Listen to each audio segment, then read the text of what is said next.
What up, my channel? Welcome back to another video. I'm Jessie and you're watching.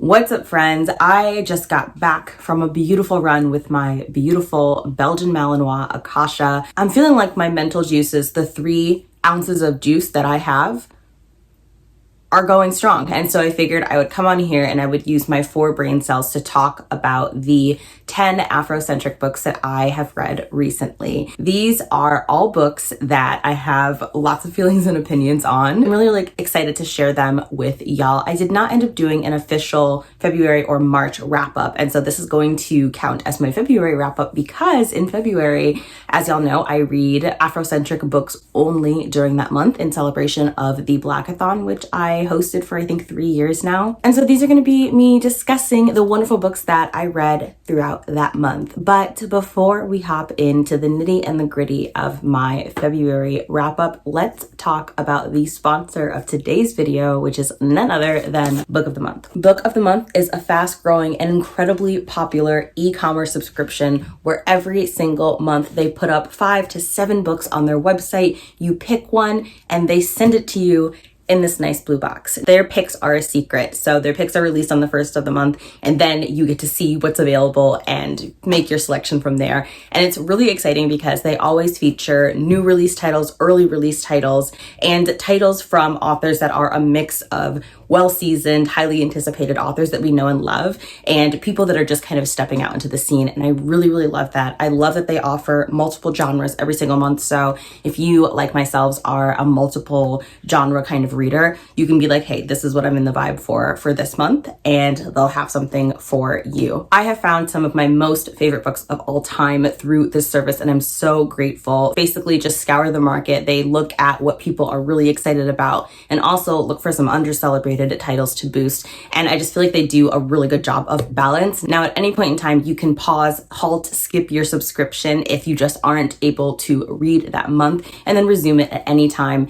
that is convenient to you. It is a very risk-free, comfortable service to use. And all of their books are special edition hardcovers that you just can't get anywhere else, especially at the price that they are offering. Really wanted to show y'all what Book of the Month is offering this month in April because they have some amazing picks lined up. We have The Good Left Undone. This is a sweeping, epic historical fiction novel following a very spirited Italian matriarch. She is brusque and bold and all of the things that women of her time are not allowed to be, and it is like a sweeping family saga.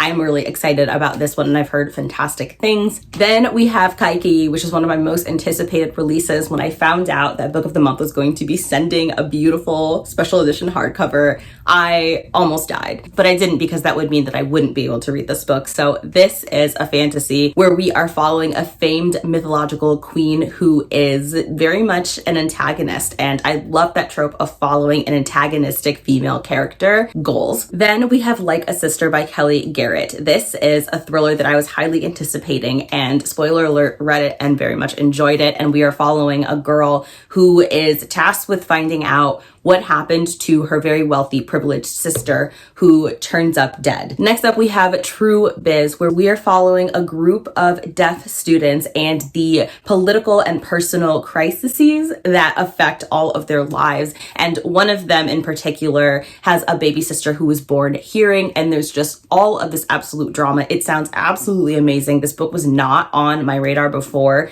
Book of the Month sent it, and I genuinely could not be more excited. Like, this is one of the reasons why I love this service, is because they'll send you books that you just hadn't even known existed, and I'm just really geeked about it. Then we have Bittersweet, and even though I'm genuinely geeked about all of the books that they sent, this would probably be the one that I would have selected for myself. What is on you? Because it is by none other than Susan Cain, who wrote Quiet, my favorite nonfiction book of all time. I did not realize that she was going to come out with another book. It's been years, and I'm just so excited to read her latest bomb nonfiction novel. This essentially is a book that talks about human consciousness and why we are such a nostalgic and longing species. I just cannot wait. So there you have it. Those are the books that Book of the Month is spotlighting this month in April. If you want to get your first blue box for only $9.99, use my code BOWTIES, which is in the description box below. Thanks again to Book of the Month for sponsoring this video, and without further ado, let's hop into the books.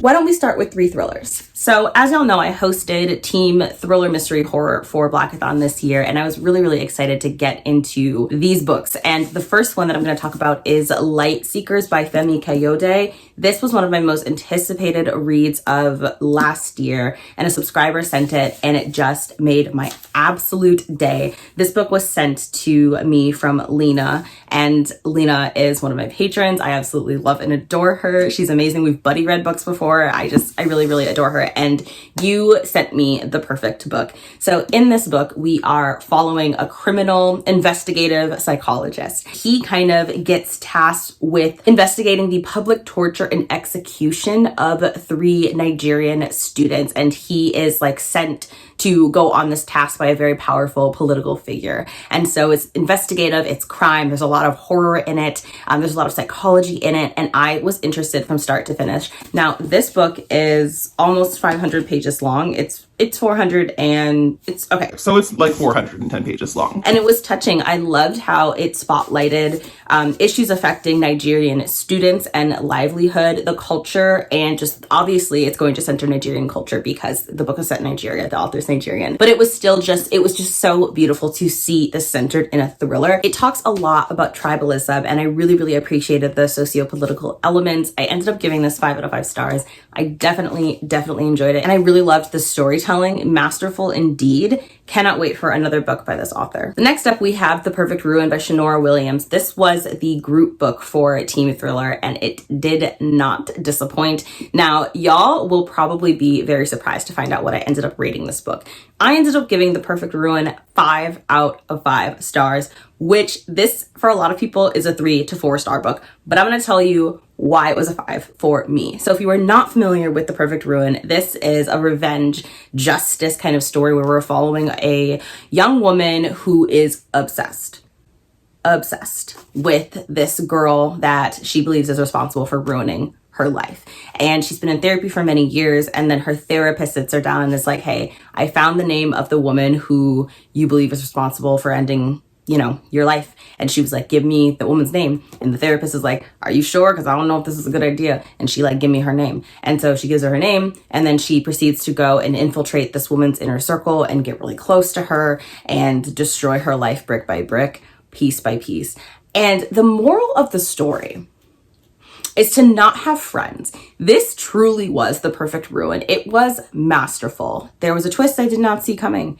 It shook me to my core. It is ruthless and messed up and infuriating and all of the things. One of the things that I really enjoyed about this book was that it features the lives of like very wealthy, privileged Black people. And one of my favorite tropes is reading a book that has people of color in a very kind of wealthy setting. Like, I don't know what it is. Maybe it's just because it wasn't something that I saw a whole lot of growing up, but I just find it very enjoyable to read books about rich brown people, like Crazy Rich Asians I really enjoyed.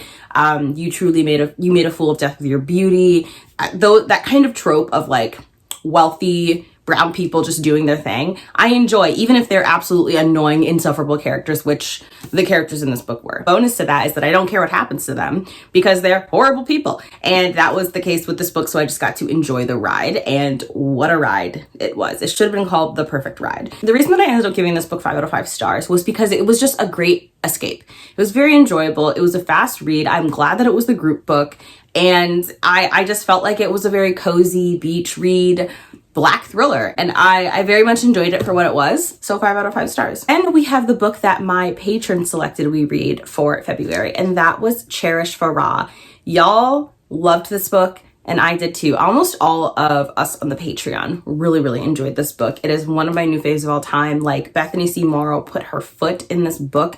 It is amazing. It delivered all of the vibes and more. Just wow. Absolutely fantastic. And so what Cherish Farah is about is the relationship between these two wealthy Black girl best friends. And there is a big obsession that these girls have with each other. And we are following a protagonist who is definitely neuroatypical, definitely struggling with various illnesses, and as a whole is very, very controlling. She is prone to obsession. She is prone to issues of control. Akasha is whining outside of the door, so just like ignore her.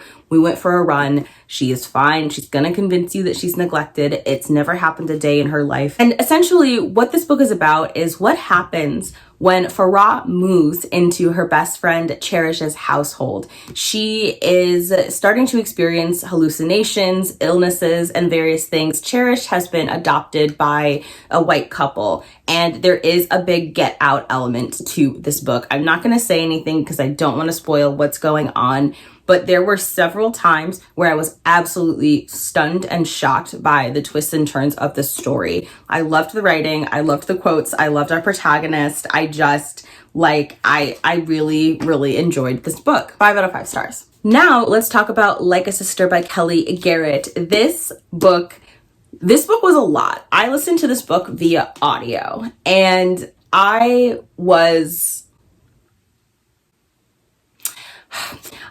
have such mixed feelings about this book. So it is very easy to say that I enjoyed this book. Yes, I did enjoy it. So like I mentioned earlier, this is a book about 2 sisters, one who starts the book off dead and also ends the book dead because she's dead.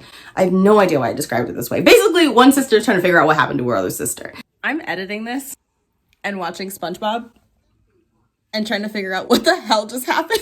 I liked that this was a very just like straightforward thriller mystery. I liked that it was something that I could listen to while doing the dishes, and it had really good commentary. It did have some social commentary, social issues in there too. We did get to see, have the protagonist's family who has money situation, even though the protagonist herself has walked away from the family's money. But that is a trope that I just do enjoy. It ended up just being a 3-star for me because it was good, but it didn't wow me. It's not something that is going to linger in my head. But in terms of the aesthetic of the book, the plotting of it, all of that, I thought it was all well done. There's nothing I can say to complain. It's just I didn't feel really invested or connected in the characters, the mystery, etc. But I cared enough, obviously, to continue with the book, and I think that it was a worthwhile read. It's just not, out of all of the thrillers that I read that month or all of the Black thrillers that I've read, it's not my absolute favorite, but it's not one that I would rank low either. 3 stars is not a bad rating, which I feel frequently is kind of seen as a bad rating. But also, if you're one of those people that likes a really fast-paced read, kind of a short chapter situation, this is going to be the one. And what was I going to say? What the hell was I going to say? You should probably just read it. My new favorite thriller of all time. I would put this on the thriller horror spectrum. It is definitely a thriller, but there are just some elements of pure damn horror in this book. And that book is none other than As the Wicked Watch by Tamron Hall. So this is a book that I've put off talking about for so long because I had to do so much self-care while reading this book because it was that heavy. It was that hard to read as a Black person, as someone who fears for the lives of Black kids, as someone who has done research into the epidemic of missing and murdered Black children in the United States. It just was a lot. I had to pause this book so many times and just take breaths. It was even more difficult for me to read than Monday's Not Coming by Tiffany T. Jackson, which talks about the same issue, and it just destroyed me. So As the Wicked Watch is a story from an investigative journalist about an investigative journalist who sets out to find out what happened to this Black girl who is discovered to have been brutally murdered in her Chicago neighborhood. And it's about issues of reporting the way that Black kids who are missing are treated by the media, by police, etc., how their cases are framed and all of that, and how it is very easy for these kids to be preyed upon because of the fact that they are so vulnerable in society, and they are so prone to being overlooked and treated as runaways, or their missing cases are not seen as sad enough. And it just walked you through it from start to finish, things as Black people, many of us know already, but having them depicted in one book about a girl that you really care about, not that all missing children aren't valid, but you know what I mean? Like, you really do come to care about this girl and you want a different ending for her story. And it's just so like violent and upsetting and well written and emotional and smart, and the mystery itself was great, and the protagonist was infuriating and relatable and not relatable for so many different reasons. But the point is, it's a book that will make you feel a lot. And I ended up giving it 5 out of 5 stars. Like, the author has a TV show. She's got like 1 million followers on Instagram. Her show is very popular and she can write her ass off. Like, I'm very excited for her to come out with another book. I think this is the first in a series and I'm very excited. This made me remember, oh my God, that it's not 10 books, it's 11 books, because I also read The Violin Conspiracy. Where is that book? Where are you? I gave this book 5 out of 5 stars. The main character, Jordan, I wanted to throw her out of a window. She was so freaking annoying, but also like, I related to her. Now, my issue with Jordan was, and that's how you know you have a well-written character, because you both love and hate her. I loved her because she was so hell-bent on her career and advancement and not letting anything stand in her way. She wasn't going to let her blackness stand in her way, her womanness in a male-dominated field. Although, like, yeah, you can't just will and wish away those barriers, you know, through hard will and hard work alone. But still, like, she did everything that she could to prevent racist and sexist from succeeding over her, and I loved that. The issue that I had with her was sometimes she took it a little too far. She would do things that would get people who were helping her in trouble. Like, she would like manipulate them into telling her things that they couldn't tell her because like they were cops and she wasn't supposed to know the information. And then she would like post that information and the dude would be like, what the fuck? Like, you know what I'm saying? Like, and I just wish she had treated the people in her life with more empathy. So in a lot of ways, I would say that she's a morally great character because she very much does put herself over others. But on the flip side, she's also very upfront about that. Like, from page 1, the people in her life, like, they know who she is. Like, they know what her goal is. Like, you know what I mean? And she's not entirely heartless, but I have very mixed feelings about how she treats the people in her life. Yeah, it was an amazing book. Like, so good. But just be really careful. Be really gentle with yourselves if you read this book. And I'm going, before I forget about it again, I'm going to talk about The Violin Conspiracy by Brendan Slocum. This was a book that I was really excited about, anticipated release that I found out about kind of later on in the year, but was no less excited for it. I have no idea where my physical is, which is a shame because the book is gorgeous. The book is gorgeous. And essentially we are following a young man named Raymond who comes into possession of a priceless violin, millions of dollars worth violin, right? And this violin means a great deal to him. And it turns out that it gets stolen during this huge competition. And he's like essentially like the only Black male violinist who's getting notoriety. And you are just constantly in being made to see the extreme racism that exists in the classical world towards Black folk and the barriers that exist. Like, honestly, I should have gone into this book thinking about that. Like, obviously there are going to be racial barriers for you as a Black person moving into a classical musician space, but it just never occurred to me because I've never been a musician, and I haven't read any books about Black musicians, and it just didn't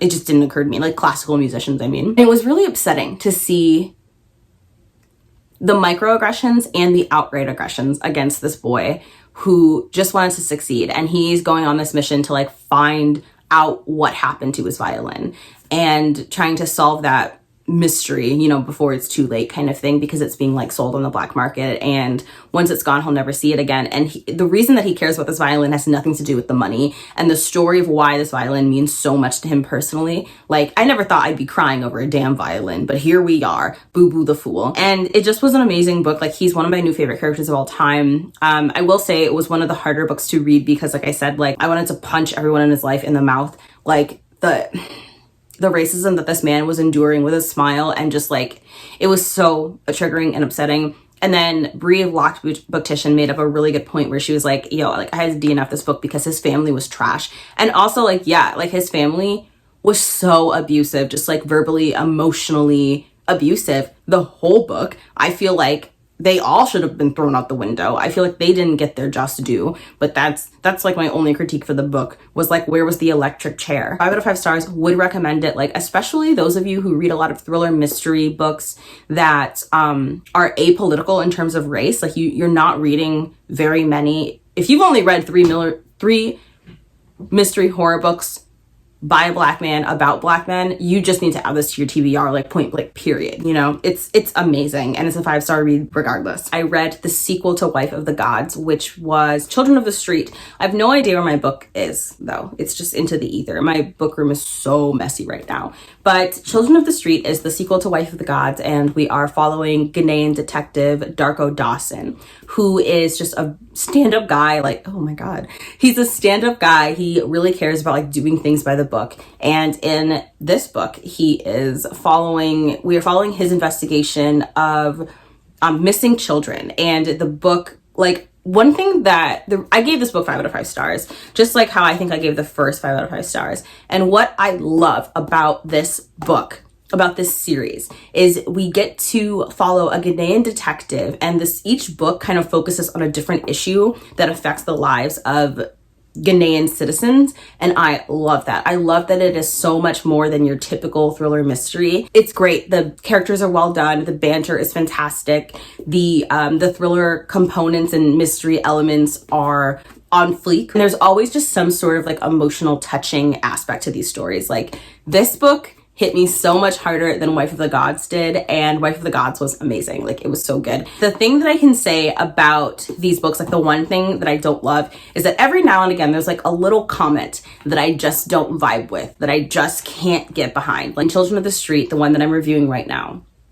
there's a comment about this girl who is dead. You know, she's like 14 years old. She was a sex worker, and one of the detectives like comments on the size of her butt, and like no one says anything. And I was like, that's not okay. So there are these little comments that they're not frequent. I think there was like 2 or 3 throughout the novel, and they were like really quick, but I just was like, what the fuck? I cannot wait to continue with the series. 5 out of 5 stars. So fucking good. Like, loved it. At the end of the book almost made me cry, which was not expecting that. But next up, we're going to talk about one of my favorite fantasy books of all time. This was a highly anticipated read. It comes out on June 21st. I've been raving about it on my Instagram. It's amazing. You just have to read it, like pre-order. It's so good. And this book is called The Final Strife, and this is by Sara El-Arifi, excuse me. And it is world building on fleek, okay? It's like 600 pages, and it went by in the blink of an eye. It was so good. And when I tell you, I just like highlighted and annotated and marked the crap out of this book. I'm just gonna read. Oh my God. I remember what it felt like, being part of something bigger, something that carries you along like a grain of sand. You can't fight it, you don't want to, because alone you are just one grain. Together, you are the desert. I'm in tears. It's giving tears. This is a book, oh my God, how do I even explain this book? So first of all, it is just one of the most elaborate magic and caste systems I've ever seen in my life. You have essentially 3 types of humans. They each have different abilities, and they each are in a different place in the caste system. And we're following our main character, who is a brilliant, amazing, very talented warrior who is going on a mission. I want to say like the least about this book as I can, because I don't want to spoil anything. Like, it tastes so much better if you go in knowing very, very little. But essentially what this book is a book about friendship and oppression. It is very queer. It is sex work positive. It is Afro-Arabian. It is an African-Arabian inspired fantasy. And it's so good. Like the magic, the politics, the fight scenes, the character work, exquisite. And then you have the representation. Like, you have like trans rep, you have disability rep, you have sign language rep, and it's all done so seamlessly. Like, it is just done in the most natural, organic way possible. The magic, etc. in it is fantasy. But in terms of how it handles the complexities that exist between different peoples and their political ideologies and who they are, like their identities, is very much not fantasy. Like, I've frequently heard a criticism where someone's like, oh, it's just like representation for the sake of representation or whatever. And even though I have opinions about that comment, but I think what some people are saying is that it doesn't feel organic. This feels organic, and it reflected the people. Ugh, I hate when my nose randomly burns. Okay, it reflected the people that I see every day, you know? And I think a large part of the reason why people are like, oh, like having all these types of representation doesn't feel organic is because y'all are not seeing those people every day. Like you are literally not seeing them. You are seeing them and telling yourself that they're not there because either you don't know like how to recognize them, or you don't know like how not to center people who are like of your own experiences, or you just live in a very homogenous society. This book is so good, and you're gonna see a Black Girl Magic review on it at some point pretty soon. So I'm not gonna go into like detail here. I just wanted to bring this up because for those of you who, oh my God, I have to sneeze. For those of you who like to know less about your fantasies going in, this is just going to be your little brief review here. Also, Scylla, the main character, love her, love her, love her. And then those of you who want more detail, you'll see a Black Girl Magic review on that pretty soon. I also read Escaping Exodus by Nikki Drayden and gave this a 5 out of 5 stars. Escaping Exodus was Starla's pick for Team Science Fiction Fantasy, and it did not disappoint. This is an amazing SFF book by Nikki Drayden, who is a queer Black author, and I have heard great things about this book pretty much since I joined BookTube. I cannot exactly give you the specifics of this book, unfortunately, because it was one of the first books I read for Blackathon. I read it very quickly. I read it via audio, and I'm planning on getting the physical copy and rereading it. All I can say is that it was a whirlwind. Why were there so many tentacles? The protagonist was amazing, and I loved how the book combined science fiction and fantasy elements. It was so good. Like, don't worry about the fact that this review isn't going to be very long, because I'm going to be rereading it and talking about it more in a way that's just not me like blowing smoke up your ass. You know what I'm saying? Like, but it was really, really good. I cannot wait to continue on with this series and to read more from this author. Prey of Gods, I believe, is the name of another series by Nikki Drayden. And I'm just so excited to get to that because I hear that that's even better. Now let us discuss The Sweetest Remedy by Jane E. Cotto. This was the group book for Team Romance, and it did not disappoint. I was actually very, very shocked about this book. I did not think I was going to enjoy this book. I genuinely did not. As y'all know, I am not a romance reader. I rarely enjoy romances. It's just not a genre that is for me, but this very much did the trick. So this is a book about a biracial woman. She finds out that the father that she never knew, who walked out on her and her mom, died, and that he was very, very wealthy, and that his siblings now want to meet her. And so she flies to Nigeria for the funeral and is meeting these siblings, and she falls in love, not with one of the siblings, family friend. And it's about this, it's not just because it's a romance.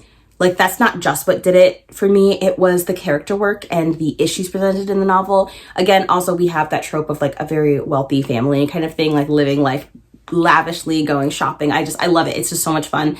The Nigerian culture was just so beautiful to see spotlighted. And also I really enjoyed the way that you got to see an American Nigerian woman visiting homeland for the first time and learning how to move in that space and learning more about that aspect of her identity. That was so beautiful. And that was one of the reasons why I gave this book 5 out of 5 stars. And the way that it handled, though, those politics of like being of but not of, which as somebody who is mixed race, that meant a whole lot to me to see. The romance was nice. I did not feel a thing for the romance. The romance was I just didn't care about the romance, but it wasn't bad. That's the thing. Like, it's very rare that I care about a romance anyway. So as long as the romance doesn't get on my nerves, it usually means it's good, you know? And so, like I said, I gave this 5 out of 5 stars. I would recommend it. I would reread it. It was lovely. Oh, and that's another book that you should read if you want complex sibling dynamics, because holy shit. Shit was complex. And then the last book I'm going to be reviewing in this video is one of my most anticipated reads of the year, and that is You Made a Fool of Death with Your Beauty by A Quick AMSE, which I obviously gave 5 out of 5 stars. So this is a book about a girl who's, I think her name is Fei. Again, obviously I read this like the first book that I read in the month, so details are a little bit sparse. But Fei lost her husband in a car accident and is reeling, mourning him still. She is an artist and she gets this opportunity to go to this island, which is owned by a very wealthy chef. So lots of lavishness, lots of opulence, lots of riches. They fall in love, and it is a forbidden romance because the book starts with her dating his son. That's pretty much all I'm going to say.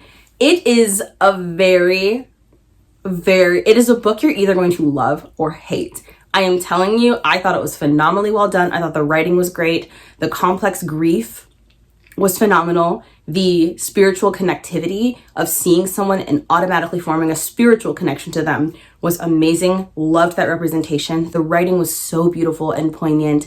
It is honestly, I have to really think about it, but I think that it is my favorite non-fantasy romance of all time.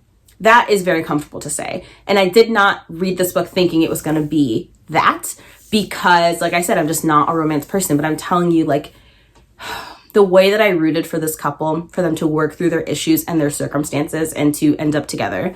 And I'm not going to say whether they do or don't, but it was incredibly well done. And the writing was so beautiful. Like, Akwaeke Emezi does it again, will always and forever be my favorite author. I'm so impressed with them and so proud of them. And I loved it. I also loved the way that Akwaeke, as usual, works in very sensitive issues between each and every line on each and every page. It is a book that balances the tender, the painful, and the joyous so well. I think that you're going to suffer as much as you are going to laugh.